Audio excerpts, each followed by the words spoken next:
খিচুড়ির সঙ্গে আপনারা যারা গরুর মাংস খেতে চান একটু ইউনিক আইটেমের, বা বলা যায় যে চুই ঝাল দিয়ে খিচুড়ি খেতে চাচ্ছেন, শুধু তো আর চুই ঝাল দিয়ে খাওয়া যায় না, চুই ঝাল বিফ লাগবে বা চুই ঝাল হাঁসের মাংস লাগবে।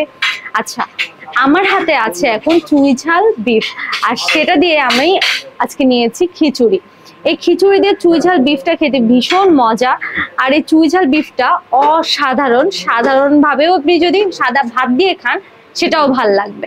আর এই খিচুড়ি দিয়ে খেলে তো কোনো কথাই নাই, দক্ষিণা কিচেনের ফেমাস আইটেম হলো গিয়ে খিচুড়ি, আর তার সঙ্গে যদি এরকম হয় চুই ঝাল বিফ তাহলে তো কোনো কথাই হয় না।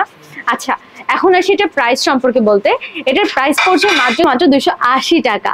আর এই 280 টাকায় আলহামদুলিল্লাহ আপনাদের একদম পেটও ভরবে, মনও ভরবে, আর এরকম মজাদার একটা সিগনেচার আইটেম কিন্তু খেয়ে যেতে পারেন আমাদের দক্ষিণা কিচেন থেকে।